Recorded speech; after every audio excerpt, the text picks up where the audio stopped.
मित्रों, आज हम संयोग, वियोग और योग के बारे में जानेंगे, जिसमें दुख के संयोग का ही वियोग है, उसका योग को नाम से जानना चाहिए। सुख और दुख दोनों आने जाने वाले हैं, पर जिस प्रकाश में इन दोनों के आने जाने का भान होता है उसका नाम योग है। उस प्रकाश में सुख और दुख दोनों ही नहीं है। अगर सुख दुख की सत्ता माने तो सुख और दुख दोनों भिन्न भिन्न है।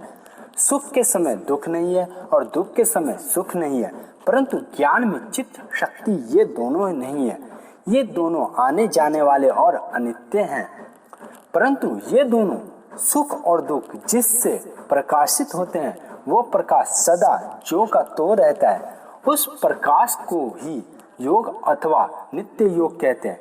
उस नित्य योग में स्थिति करना नहीं है, प्रत्युत उसमें हमारी स्वतः स्वाभाविक स्थिति है। केवल उदार लक्ष्य करके अनुभव करना है।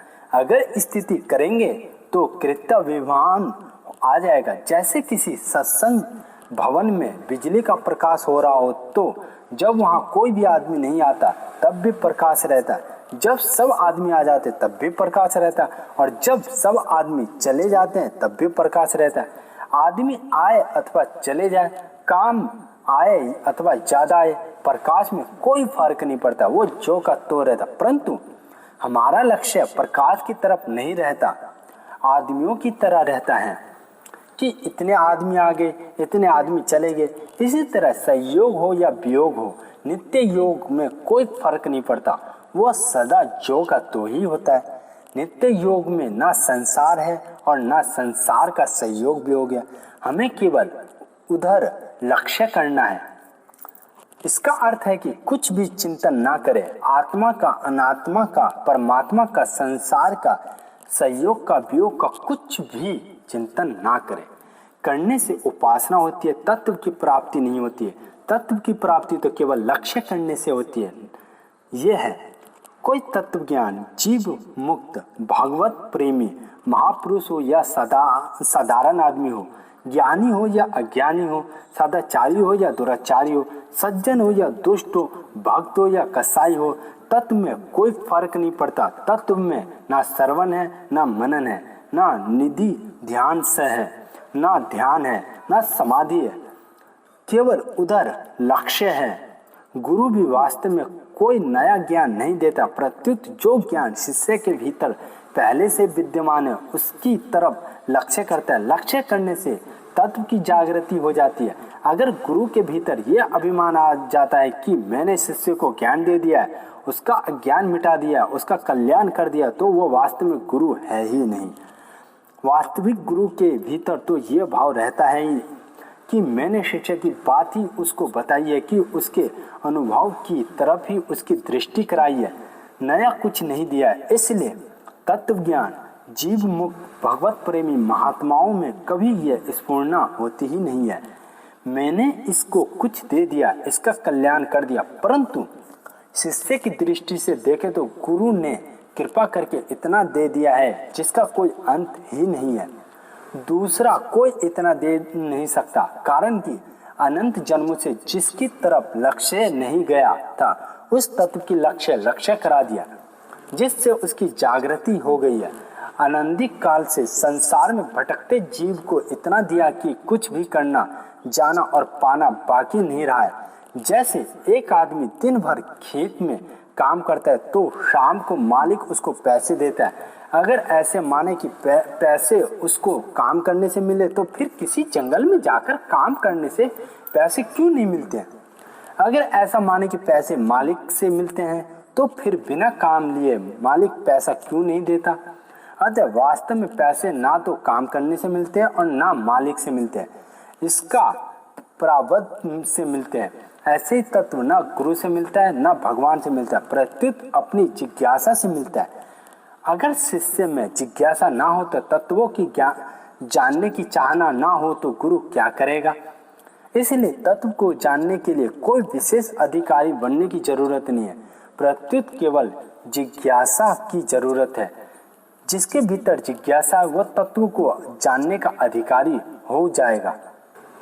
योग अनित्य नहीं है, प्रत्युत नित्य है। भगवान ने भी योग को अव्यय कहा है।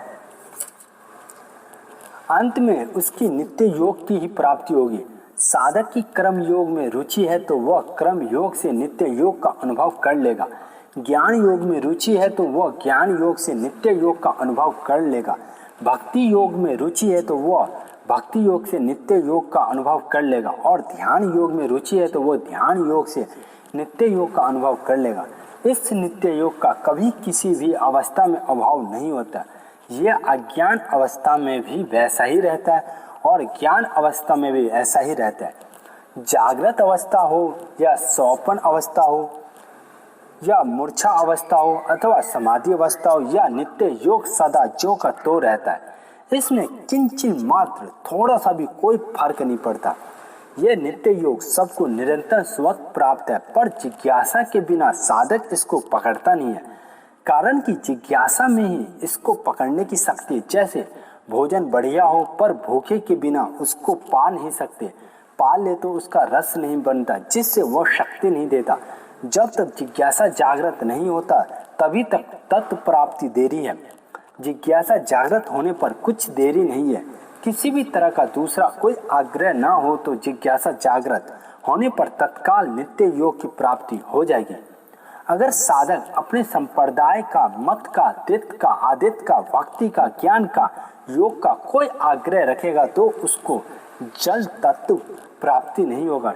संतों ने कहा है कि मतवादी जाने नहीं तत्ववादी की बात, सूरज उगा उल्लू वा गिने अंधेरी रात, हरिया तत्व विचौरिया क्या मत सेती काम, तत्व वसाया अमरपुर मत का जमपुर धाम। तो इसका प्रश्न ये है कि नित्य योग का अनुभव करने का सुगम उपाय क्या है। तो मित्रों, इसका जवाब है संसार में हम अनुकूलता, प्रतिकूलता, सुख दुख, भाव अभाव, आदर निरादर, निंदा स्तुति आदि जितने भी तंत्र देखते हैं उन सबको संयोग और वियोग होता है। इन संयोग और वियोग दोनों पर विचार करें तो संयोग अनित्य है और वियोग नित्य है। अगर संसार के नित्य वियोग स्वीकार कर ले तो परमात्मा के साथ नित्य योग का अनुभव हो जाएगा। संसार की किसी भी वस्तु, व्यक्ति आदि से हमारा संयोग मिलना हुआ है तो अंत में उसका वियोग अवश्य होगा। समस्त संग्रह का अंत विनाश है। लौकिक उन्नति योग का अंत पतन है। संयोग का अंत वियोग है और जीवन का अंत मरण है। संसार का वियोग नित्य है, इसका अनुभव मनुष्य मात्र को है। यह कोई नई बात नहीं है। पहले भी वियोग था, बाद में भी वियोग रहेगा और संयोग के समय भी निरंतर वियोग हो रहा है। अतः वियोग नित्य है। नित्य को स्वीकार कर ले तो अनित्य का त्याग हो जाएगा। अनित्य का त्याग करना है तो साधक का मुख्य कार्य है। वास्तव में वियोग का ही महत्व है, संयोग का नहीं। साधक से गलती ये होती है कि वह संयोग को सच्चा मानकर उसको महत्व देता है पर वियोग को महत्व नहीं देता। वह वियोग को संयोग की लालसा रखता है। जैसे धन नहीं हो तो धन की लालसा रखता है, और अगर वो संयोग के साथ संबंध ना रखकर वियोग के साथ संबंध रखे तो वियोग की महत्व दे तो निहाल हो जाए। जो नित्य को महत्व दे वो साधक है और जो अनित्य को महत्व दे वो संसारी है। जो नित्य का आदर करता है वो ज्ञानी है और जो अनित्य का आदर करता है वो अज्ञानी है। नित्य तत्व को ना पकड़कर अनित्य तत्व को पकड़ना ही जन्म मरण का कारण है। गुणों का संग ही ऊंच नीच योनियों में जन्म होने का कारण है।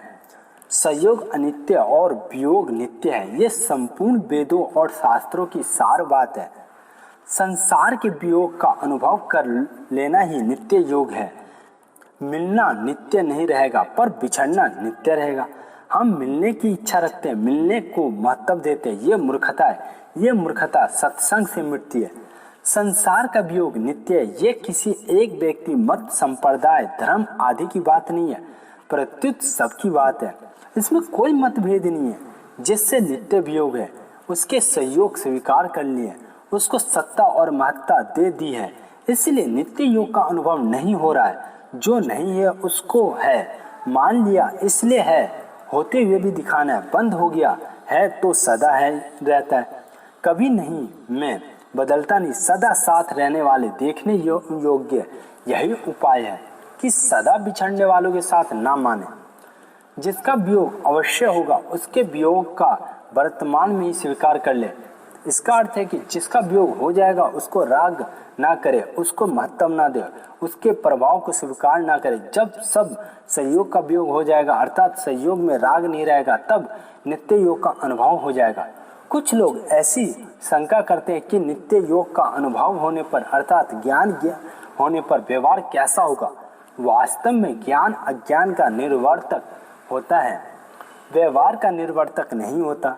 अतः ज्ञान होने पर व्यवहार कोई बाधा नहीं आएगी।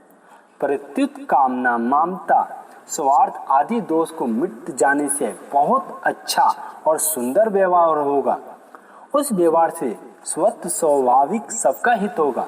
संसार में जितना भी सहयोग देखने में आता है सबका निरंतर वियोग हो रहा है। संकल्प विकल्प भी मिट रहे हैं। कोई बड़ी आफत आ जाए तो भी वो मिट रही है। किसी मनुष्य के मरने का शोक होता है तो वो शोक भी बिना उद्योग किए अपने आप मिट जाता है। इसका अर्थ है कि संसार की सब चीजें वियोग होने वाली, मिटने वाली और मिट रही है। अगर इस नित्य वियोग को हम स्वीकार कर ले तो इतने से ही बड़ी शांति मिलेगी, मन की हलचल मिटेगी। कोई आदमी मर जाता है तो हृदय में एक धक्का लगता है, धन चला जाता है तो एक धक्का लगता है। क्यों धक्का लगता है? उनके सहयोग की स्थायी मान लिया इसलिए धक्का लगता है। अतः पहले से ये स्वीकार कर ले कि इन सब का वियोग होने वाला, कोई मर गया कोई चला गया तो नई बात क्या है, ये सब तो जाने वाली है। सूर्य अस्त होने पर व्यवहार में बाधा लग जाती है परंतु उदय हुआ तो अस्त होगा ही।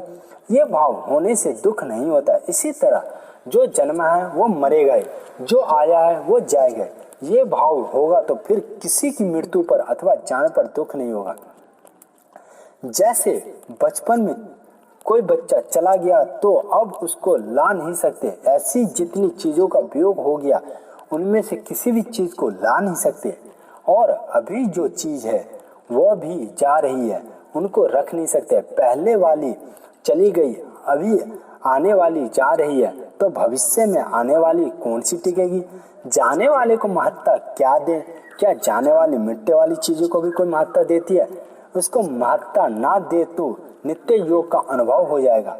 संसार पहले भी हमारे साथ नहीं था, पीछे भी हमारे साथ नहीं रहेगा और अभी भी हमारे साथ नहीं है। इसलिए उससे नित्य वियोग और परमात्मा वाले भी हमारे साथ है, पीछे भी हमारे साथ रहेंगे और अभी भी हमारे साथ है। इसलिए उनसे नित्य योग है। इस नित्य योग अथवा नित्य योग का कोई चिंतन नहीं करना है, ये तो है ही ऐसा, केवल इसका अनुभव करना है। यही सहज वास्ता है।